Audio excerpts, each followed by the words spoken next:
meteorologist Nicholas Herbosa with Fox 10 News. A look at your forecast starting in the tropics. We have an update for you here. Of course, we've been tracking Debbie for what feels like forever.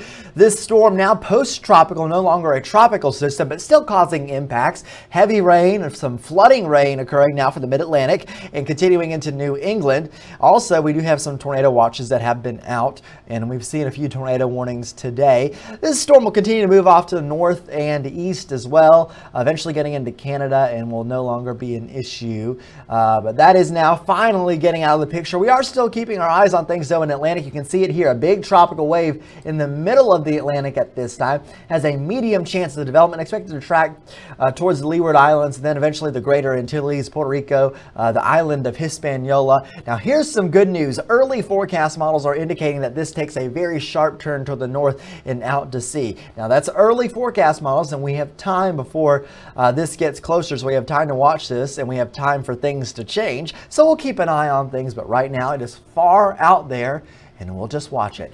Now, I have another thing to show you here. This is actually a more extended tropical weather outlook. It's put out by the Climate Prediction Center. It's their week 2 outlook. It's valid for August 14th through the 20th. We are not looking at specific tropical waves here.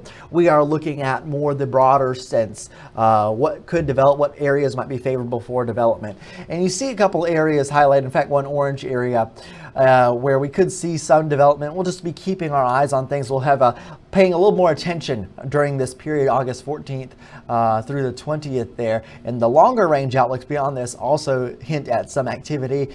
This is typical because we would typically see the Atlantic get more active at this time of year.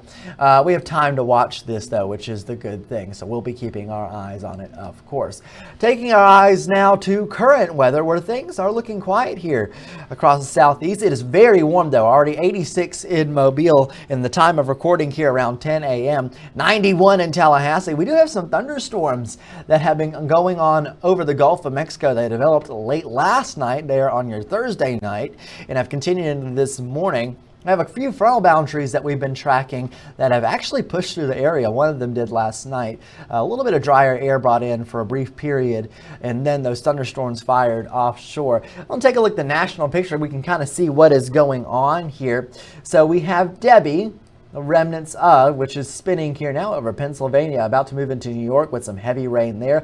Another big low pressure system, non-tropical, just a typical mid-latitude low pressure system sitting up here, and a couple of fronts attached to this. And what has been happening is we've been blowing in some much cooler air into the Great Lakes region, into the upper Midwest, also to the northern plains there. Now, the frontal boundary has not been getting all the way down to us in terms of the cooler air, but there is some cooler air in place. And if we look at some of the fronts that have passed here, definitely one that kind of crossed our area. That's where some of those thunderstorms are firing. Might have some kind of dual front kind of reinforcing boundary thing. Either way, what this is doing is bringing in some very slightly drier air into our region and keeping our rain chances low. We're going to take a look at some of the forecast charts in a second to see what these fronts mean for our local weather. But first, I want to look at the forecast highs for our Friday and look at the contrast. You can see where the cooler air is really moving in. Minneapolis, 69 for a forecast high today. That's the afternoon temperature. My goodness, there's some cool air moving in there. 78 in Chicago, St. Louis, Columbus, Ohio at 84 degrees for a high. New York at 81, and Caribou, Maine at 63 for a high today. That's incredible.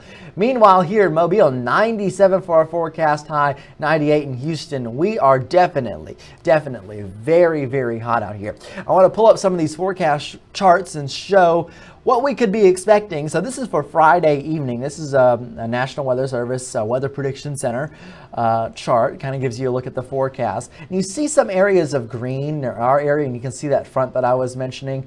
Kind of a couple little areas of a front there. Those are cold fronts that typically bring in colder air if you're in the winter months. Right now, it's just bringing in slightly drier air.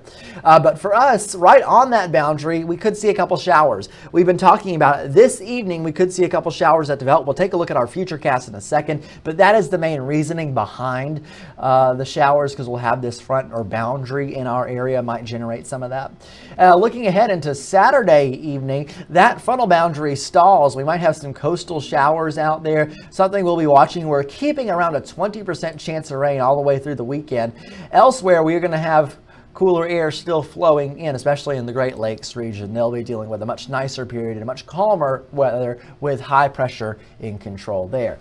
Continuing on to Sunday here, you're going to start to see the shape of things change a little bit. This boundary still located over our area. What it will do is it is eventually going to shift just slightly off to the north here, and as it does that, we get a little bit of a higher rain chance, but that comes next week. For Sunday, still we're sitting with a few coastal showers there, and we'll take a look at that long-range forecast in a second.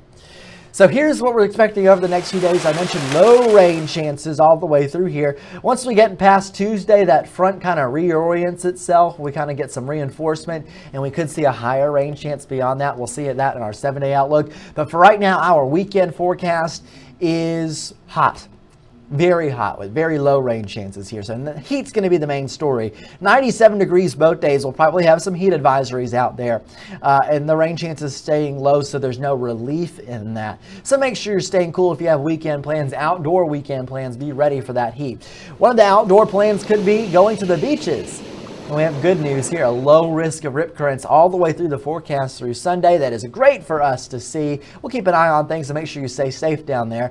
But of course, always watch those beach flags. Okay, so here's that futurecast I was talking about. Remember I said that boundary comes in our area and we could see a few showers that fire? Well, watch where that boundary was right here on the futurecast model. And you start to see some showers that are firing along that line there. Very possible that we see some scattered downpours. This is later in the day. I'm talking 6 p.m., 7 p.m. here on our Friday. So don't be surprised if you see those showers, and they might be lasting into the nighttime hours as well. So you might hear some rain on your roof overnight. That's 10 o'clock. Check in with Chief Meteorologist Jason Smith this evening. He'll be tracking those showers for sure. So our 4-day outlook here on Fox 10 News, it is showing us heat and lower rain chances. That front still in control with the small rain chances, kind of keeping everything dry here. And heat is still going to be a big issue. Temperatures in the middle and upper 90s all the way through that forecast. Beyond that, it stays hot. The pattern shifts a little bit. We get a ridge of high pressure that starts to develop over our area. And I mean, it gets hot, really hot, and it's the setup for a consistent heat that sticks around for quite some time here. Let's look at the GFS forecast model. You'll see this heat dome that develops over the southern United States and just kind of sits around our region. This is looking at next Monday, Tuesday, and Wednesday.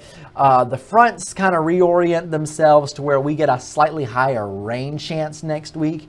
But either way, the heat sticks around. So here it is in the 7-day outlook. Notice I bumped the rain chances Wednesday, Thursday to around 30-40%. It's not going to be exceptionally high, but they're going to be there.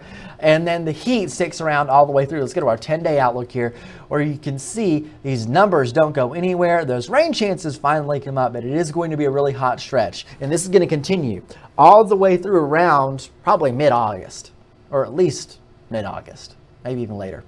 So we're going to be dealing with this for quite a while. Make sure you're staying cool and prepare to stay cool for quite some time, because you're going to be needing to as we have these high temperatures in the upper 90s and middle 90s for quite some time. So I'll leave you with a 10-day outlook here. You can inspect it, take a look at it for yourself. But once again, it's going to be a hot one for us here over the next stretch of days. Make sure you're taking your heat precautions and staying cool. Make sure you're keeping an eye on your neighbors as well. Make sure everybody has the opportunity to stay cool as well. We thank you for joining us. I'm meteorologist Nicholas Herboso.